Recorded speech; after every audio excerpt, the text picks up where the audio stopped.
your time to meet with me. Yeah. So we're gonna get into a little bit of questions, that kind of thing. Is that all right with you? Yeah, that's perfectly fine. Okay. I see that your company has grown a great deal lately. What's kind of been the driving factor in that for you? A lot of customer reviews, Google reviews and word of mouth reviews have definitely helped us out. Especially the word of mouth reviews. Customers come in with issues, or we go to them and solve their issues. They tell their neighbor, their friends, hey, Mason's Computer Repair really took care of us. They were fairly priced, things like that, and that brings more clients in. Okay. How long do you expect that to kind of grow through the word of mouth? And how big of a customer base are you trying to get, and where are you at now? Right now we're about 30.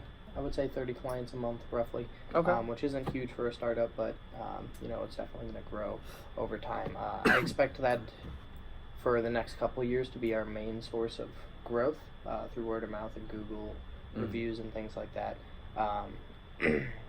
Just because we do have to, build that clientele, that trust with the customers, and then once we start growing that and bringing in more profit, then we can expand and hire more people so we can take more clients. Okay, that definitely makes sense. What's your background like then? What have you kind of been through, and how is that kind of helping you open a business, and where are you kind of looking at for that? My background is in IT, obviously, since I'm doing computer repair. Makes sense. But I actually, in high school, I did the tech help desk for our high school.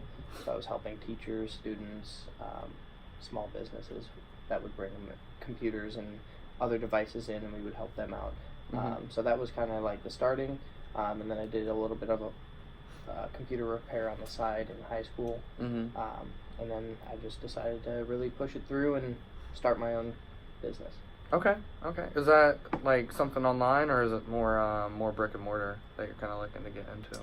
I would like to do both, because there's just some things you can't do at a customer's house. Most people don't want you to take completely apart their computer and put it back together inside their house. They're more looking for you to take it in. They don't have to look at all the stuff. And there's some things like dust and things like that, depending on how the customer's house is, you might not want the computer to be exposed to when you're working on it. But definitely I think it would be a mix of both. Okay. Definitely brick and mortar for sure, just so we have a place as like kind of a home base to keep customers' computers and devices if we're repairing them, or things like that, and then also online to make reservations, make appointments, things like that, and check up on their devices. Okay. What kind of difficulties are you facing at the moment? I know you say you're a little newer. What's kind of the big bridge that you're kind of facing? The biggest bridge is definitely the growth. We are growing pretty rapidly, but with us growing rapidly, trying to find people that we can bring in and either train or already have the knowledge can be a little bit difficult, because when we start growing really fast, we're going to have to bring more people in, and that's more people to watch. More people to pay attention to, and making sure that the quality is still there for our service with our new employees.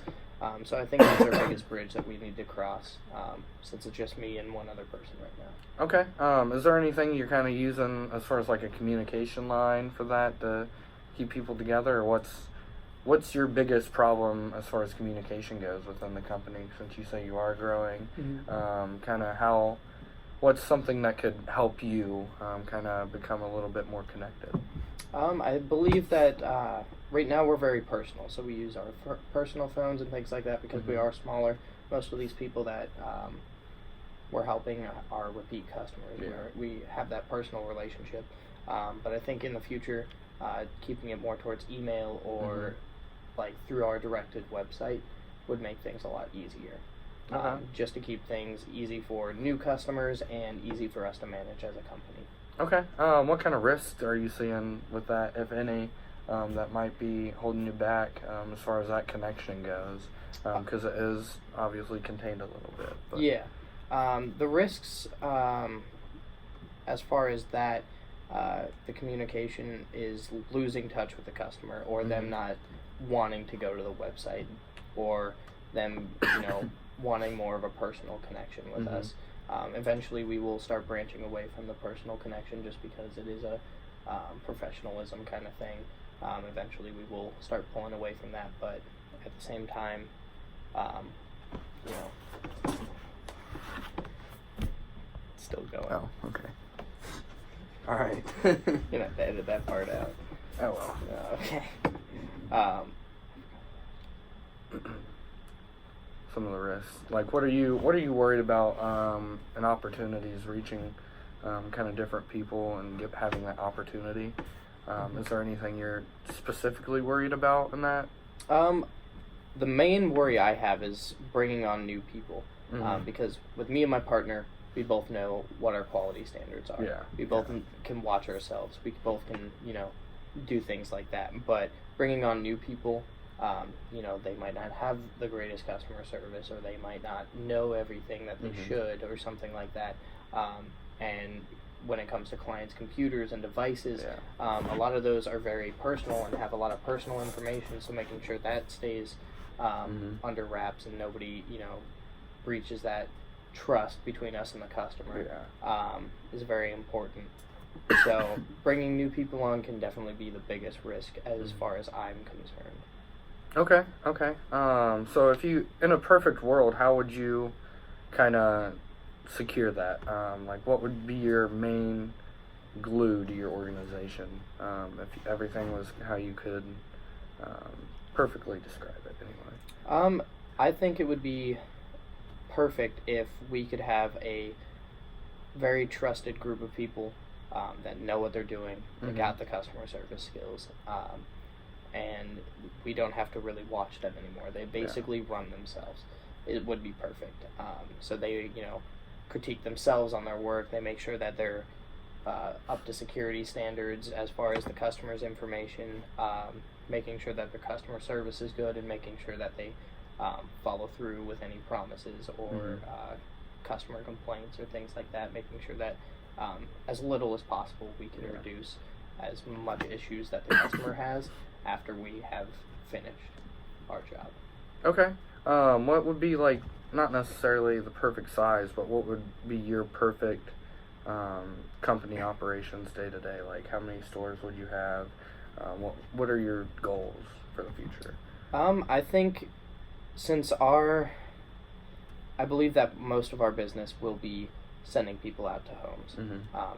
Most people don't want to, don't either have the time or don't want to spend the time to, take their computer completely off of whatever it's on, whether it's connected to a desk, which has all the wires ran through the desk, or unscrewing, certain cables, or taking out cables and figuring out, especially for old people, they don't really remember Yeah. which cables go where. So us being able to go out there is really big for a lot of customers. Almost all of our customers are going to do that, in my belief. So I think that is really big for us, for sure. I forgot where I was going. Okay. So I would be. It would be safe to say that you kind of need that connectivity to the customer base and kind of something. Yeah, I remember what we were talking about. Okay, so so being able to get to customers. So I think in a perfect situation, we would have at minimum 6 people per store. Okay. I think in the Cincinnati area, we could definitely branch them out. Maybe 3 in the Cincinnati area, 1 a little more north, so we can cover that area of people. 1 a little closer to the Cincinnati, but not quite in the downtown area, because that is expensive, and there's no reason for that expense. Yeah. And then 1 more on the eastern side to hit like the more expensive clientele. Okay. Indian Hill, Marymount, those kind of areas where people are dealing with a lot of very, very, very like important data. Yeah. So that would be very important. And then like 1 or 2 in northern Kentucky. Okay. That as well.